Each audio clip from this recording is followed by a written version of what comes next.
So this is very early, in the early stage of this study, neoliberalism and Chinese economic development. The concept of compressed development has been developed a while ago. So, I with other scholars have done a lot of research on this concept. But in terms of how to connect neoliberalism to compressed development, we'll have to say. So it's still on the way. This is why I'm going to spend most of my time on building an analytical framework of compressed development for its connection to neoliberalism. Only towards the very end of this talk, I will say a few words about neoliberalism directly. But hopefully, by introduce the whole framework, you can understand better, how different ideologies from the West, especially neoliberalism, fit or unfit into the Chinese environment. Before we go into compressed development, this is the general background called late development. Alexander Dushenko, Harvard economic historian, invented this concept in the 1960s. The basic idea is when we talk about developing, or when we talk about the countries try to catch up with industrial powers, we talk about the idea of as the later you enter this world system of military economic competition, the more organized power you're going to use to engage in economic management. So basically, what Dushenko called late developers will face double challenges and also will have one advantage. The double challenges have been that one is lack of capital, being late, being economical backwardness. Those countries are typically in the situation of lack of capital.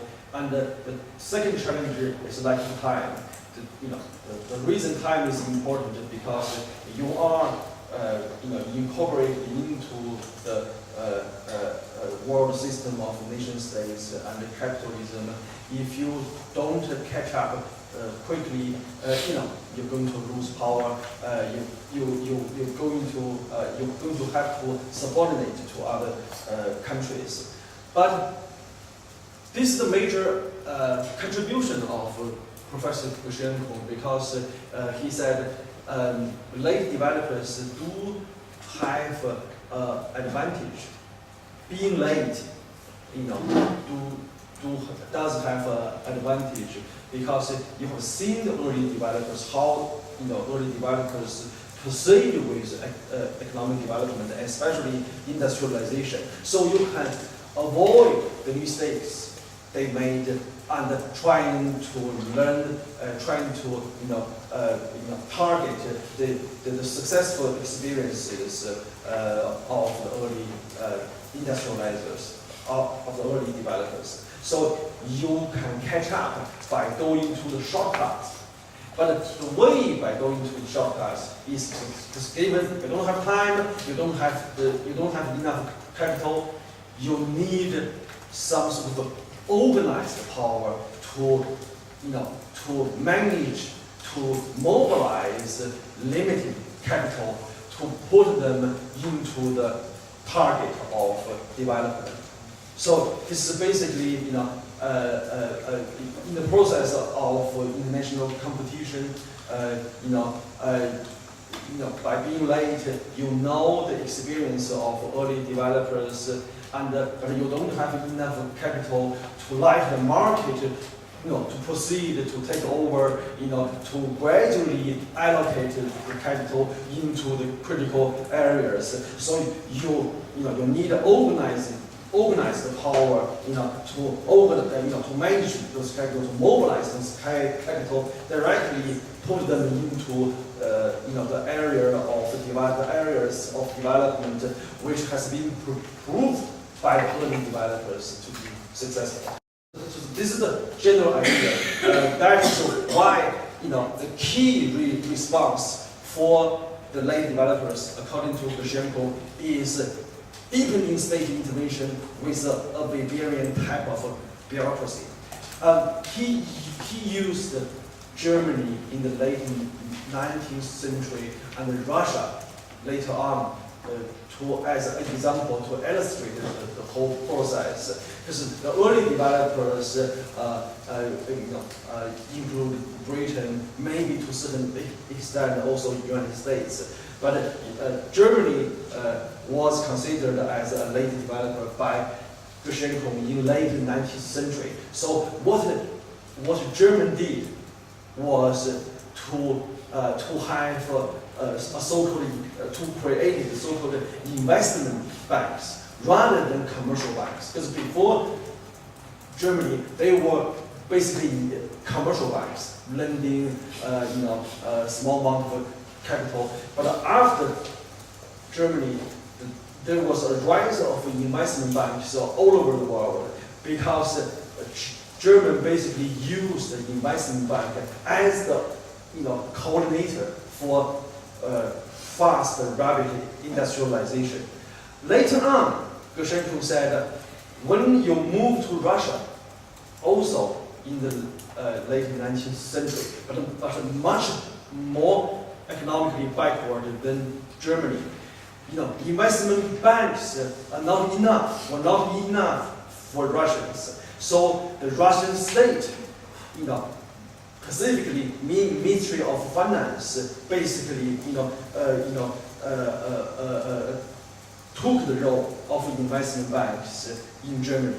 So the Ministry of Finance mobilized limited resources, put them into a key developing areas. This is why, for all developers, the key response has to be gradually becoming, deepening state intervention into the economy with a Weberian type of bureaucracy. Weberian type of bureaucracy, I don't have time to go into it, but you probably know, is a bureaucracy acting like a machine, right? You have standard practice, you have a consistent standard, you have a clear goal, and the bureaucracy, the Weberian type of bureaucracy, will take this goal, to the end. So basically, in the process or in the era of late development, you have a relatively simple objective of development. The objective of development for all the developers is the transformation of agricultural-based society into industrial-based society. So the target is clear, industrialization as the key target. So as long as you have those states which are capable enough to invent this machine-like bureaucracy, you can do it. Although in the end not many countries have done that, you do have some key examples like post-Meiji Japan, like even the most extreme case, the Soviet Union invented central planning system. This is the most extreme form of late development. Because for Germany, still use a lot of market, only give a bit of power to investment banks. For Russia, still use a lot of market, but the Ministry of Finance intervened in the economy. But for Soviet Union, basically, did its best to squeeze the place of market. So basically, to use a central planning system, to use the strong state with the Weberian type of bureaucracy, to organize the capital, to target development. Of course, the Soviet model is not the general model, is the most extreme model of late development. The reason I'm saying that is because China experienced the Soviet model for a period of time. That's basically from 1949 to 1979, about 30 years. So engaged in central planning, nationalization of private industries in the city, privatization of private farms in the rural areas, and basically mobilize all the resources for the target of industrialization. There always an important question, which is, did China do this all successfully and all with a very type of bureaucracy? There's two things. We'll just read this. The power of central planning system was never that big. There has, in the field of comparative politics in the United States, when people did not know China, because back then it was really difficult to send scholars into China. When people did not know about China, China was categorized as a totalitarian state. But later on, when people, especially those comparativists, all going to China, learn about China, they all becoming really surprised because China was never that kind of a totalitarian. So the coverage of central planning system was never that big. And plus, you left vast rural areas. The reach of the central government was very much limited. I don't have time to give you examples, but there are lots of examples.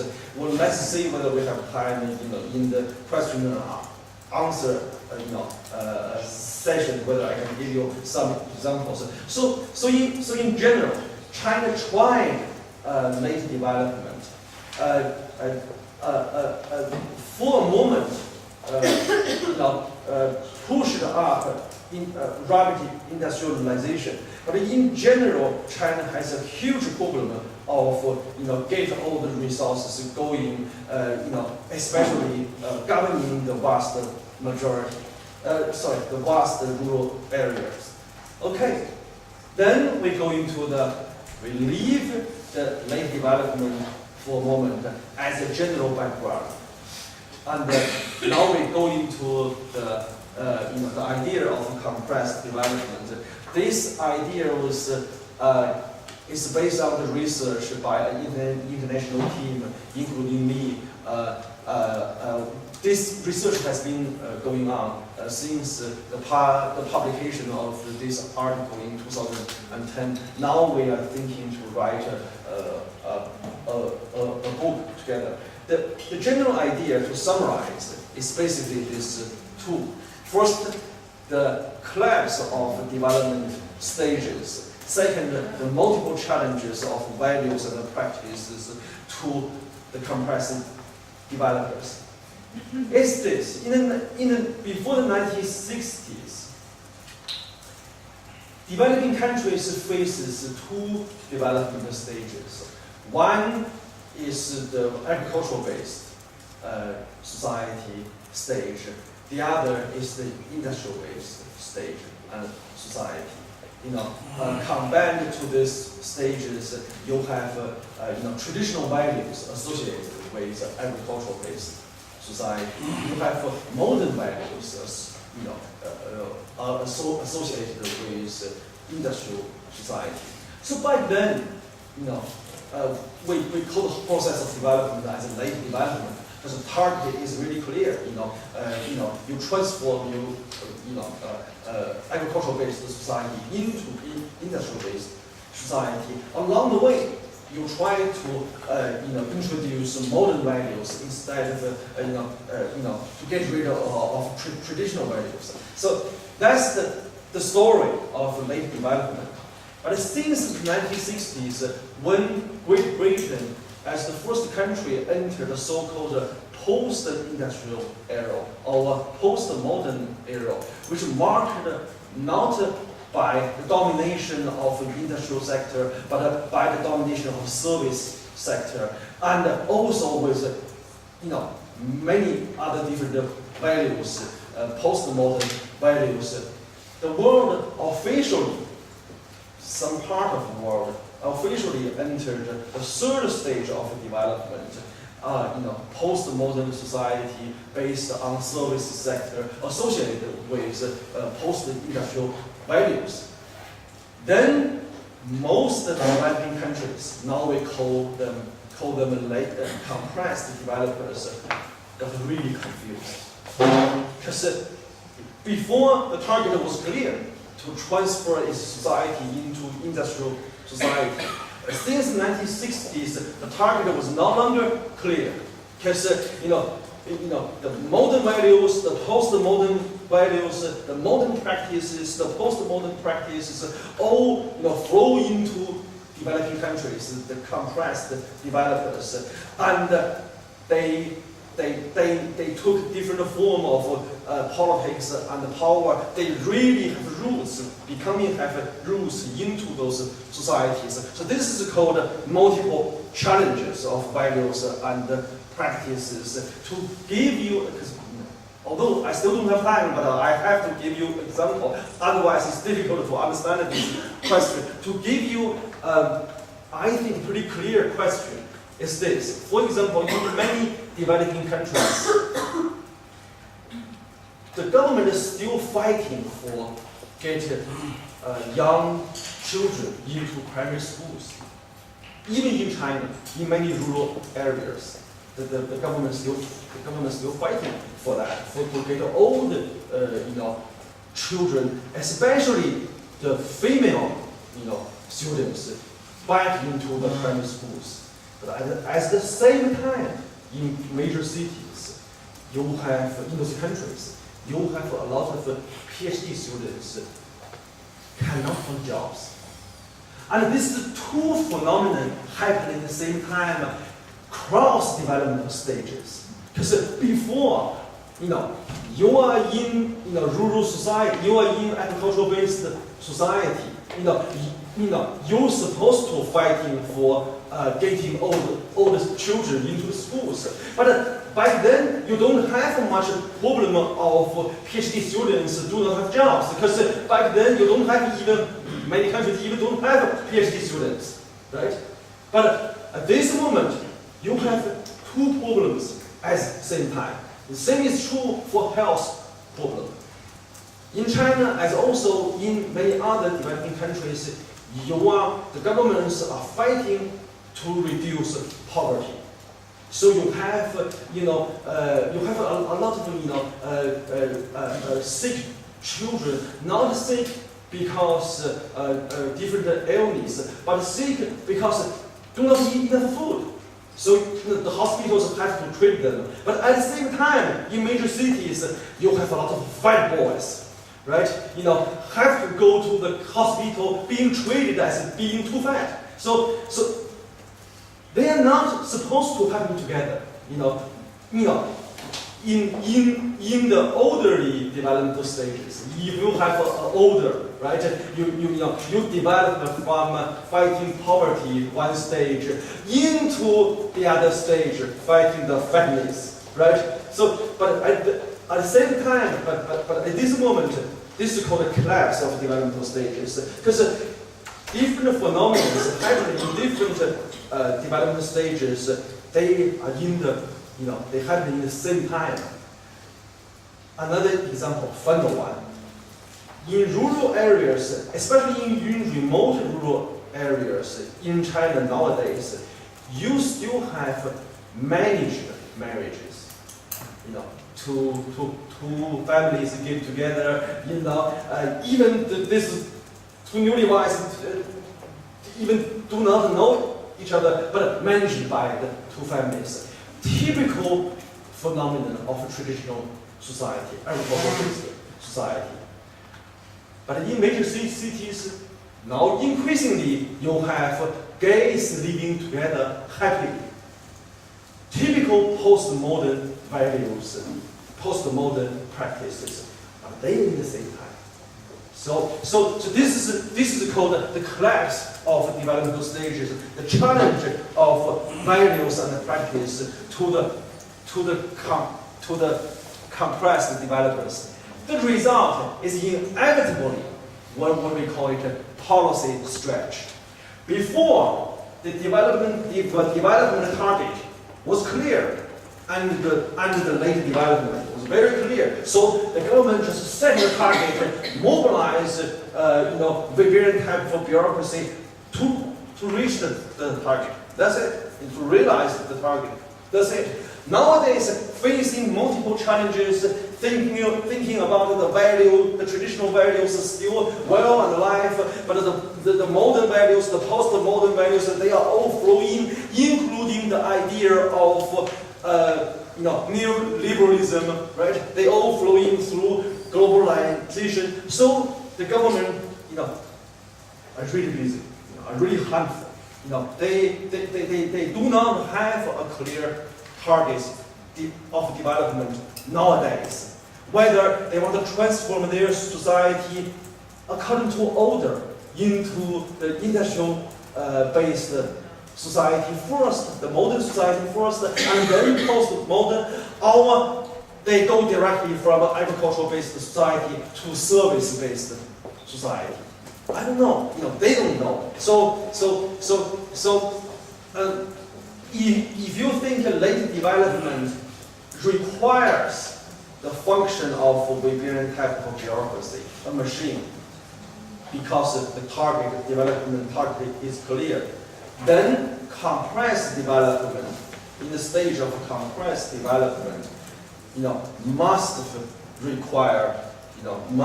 require a type of adaptive state, being able to acting flexibly towards different challenges, towards different practices. And with that kind of idea, we go into China. Compressed development in China. I don't read this. This part just show China nowadays, is with multiple practices in terms of sectors, multiple form of property rights, in terms of share of agricultural sector in total GDP, share of industrial sector and the services sector. You can see the growth rate here. So China has rapidly becoming a compressed developer rather than a late developer. But this is the part I want to emphasize. State building as a halfway house in China. The reason China engaged with late development is with a huge effort of building a very type of state. It has been that there is a European system of nation states and capitalism, and ever expanding from Europe to North America and to Asia to Africa. So nowadays we can call it a global system of nation states and capitalism. Entering this part, China was incorporated into the system after the Opium War, 1840, right? But China was unhappy actor inside the system because China had a huge different experience rather than experience of competition with the other states. But China was incorporated, was forced into the system.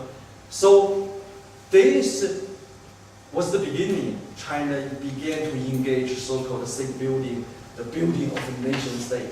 But China, this building process was always a halfway. The Chinese central government becoming more and more like, a nation state, because it has to face the challenges of other nation states in the system of nation states and capitalism. But the local governments, they still do a lot of practice of the past, simply because as a civilizational empire, China has developed its own system of governance, which is very different from the West. Think about this, because European experience is exactly the opposite to Chinese experience. Because the Europe, especially Western Europe, is a few places in the history and in the world which has never been, united for a long time. And China is the opposite.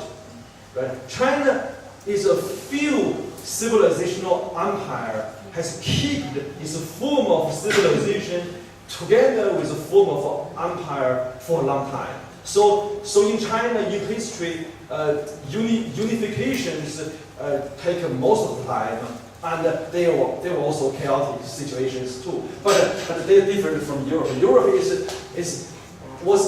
history was marked by dynamic competition. But Chinese history was marked by relatively, peaceful unification. So China and Europe developed very different type of governing system. In Europe, it's bureaucracy acting like a machine, fighting for the wars and doing like that. And in China, given low level of technology and communication, low level of communication and transportation technology, Chinese empire, different successful empire, gradually developed a different type of governing system. The system not marked by hierarchical kind of a bureaucracy, acting like a machine. But the system was a very soft system. People call it a Confucian type of bureaucracy, meaning the central government require a lot of loyalty from the local governors to the center. But the center never had the power to really intervene in local affairs. So the empire worked very much on how to gauge the loyalty, how to gauge the loyalty of the central government, rather than how to govern the local areas. So they borrowed the Confucian ideology, because Confucianism emphasizes on this type of thing, the loyalty to the emperor and things like that. And later on, they even use the Confucian text as the only examination test for select officials. So hoping that by doing so, proportionally they can have enough local governors who have a strong loyalty to the center. So the long-lastingness of the Chinese civilizational empire is based on this compromise. On the one hand, the central government only demand loyalty from the local places. On the other hand, as long as you show the loyalty, you basically do whatever you want in the local places. So this is the historical legacy. So when China began to enter the European system of nation states and capitalism, China engaged in this so-called halfway state building process. Central government acting like very much a nation state, but the local governments still under huge influence of traditional practice and cultural practice. And together they created so-called, what I call it, a flexible state, exactly fits the requirement of compressed development. Remember when I talked about the late development, I said that China actually was not good at late development. Why not good? Because Chinese central government can always acting like a nation state, making plans, doing all those things. But the central plan have to be enforced by local places, by local people. But the local people was under huge influence of historical, past. So they doing, they show the loyalty to the center, at the same time they doing their own things. This is why China was never good at, engaging in later development, because central plan, the power of central plan was never that big, because of the division between the local and the central places. But this, accidentally, this combination fits really well to compressed development, simply because compressed development require an adaptive state, require governments being flexible towards multiple challenges, multiple values and practices. And so this is why you have Chinese local governments have a bureaucratic flexibility, as historical legacy, but good at bending the rules, finding practical solutions, and quick learning. This has been found by other scholars too. For example, American scholar, a group of American scholars call it fragmented authoritarianism. This is really interesting. It calls policy implementation is a process of redefining policy content by various vertical agencies and special regions. This typically illustrates the problem of the practice of Chinese governance nowadays. So central government is there trying to still doing the planning, the local governments they doing whatever they want, but the precondition is the loyalty of local governance to the center. But how do you guarantee the loyalty? So you have to combine this bureaucratic flexibility as a historical legacy and the central government as a nation state. You combine them together. So bureaucratic fragmentation is a day-to-day business of the Chinese state, especially down to the local level. But the central government does have the priority enforcement option or capacity. So the priority enforcement is reserved for extraordinary challenges given the high associated costs, meaning you let your local places doing whatever they want.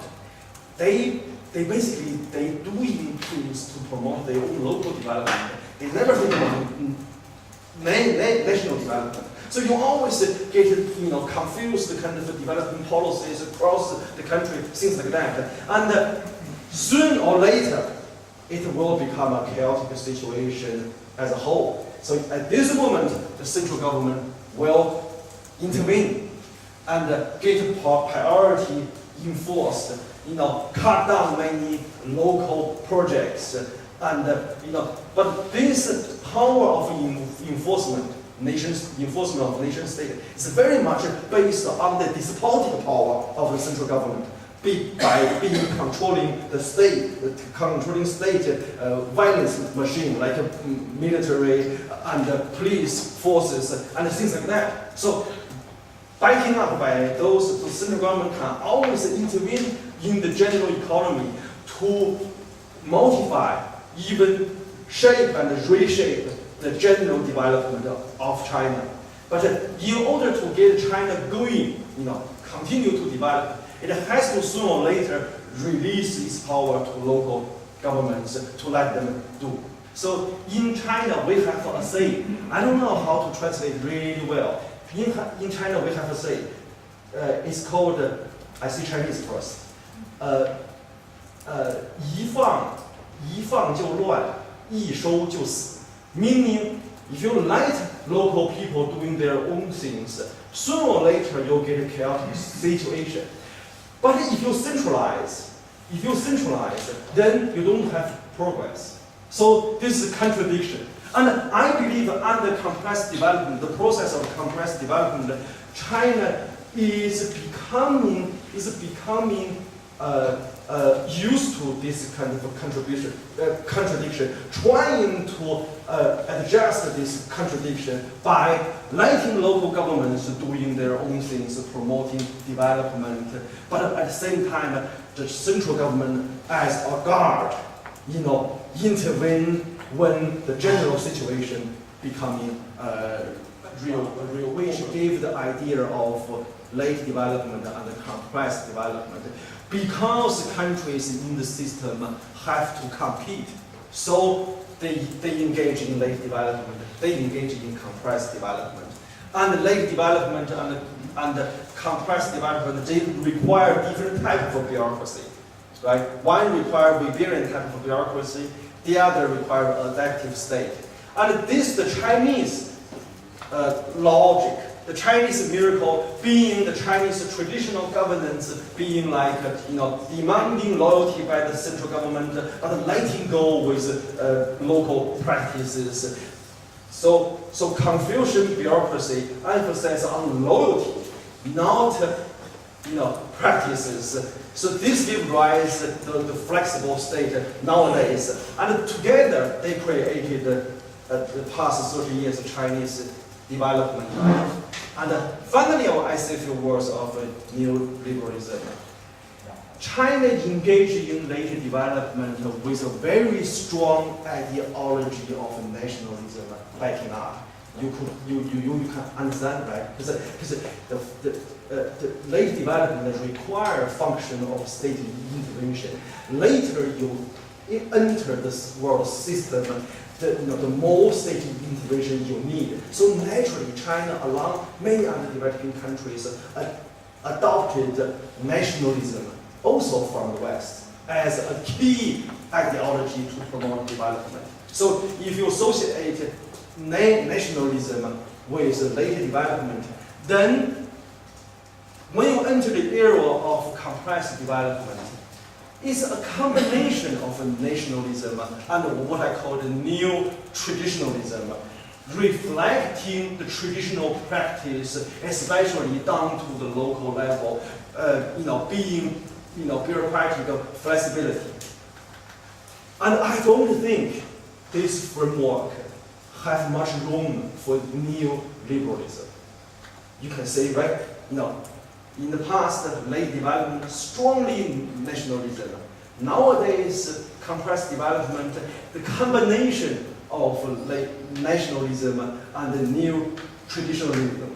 So you hear the rhetoric of building a service government, regulatory government, and things like that. But in the real practice, the central government is still acting very much like a nation state, trying to do the planning, and the local governments still under heavy influence by the historical legacy and doing the flexibility practices. So this is my conclusion. I don't think neoliberalism has much root in China, and but as I said in the beginning, this is an ongoing project.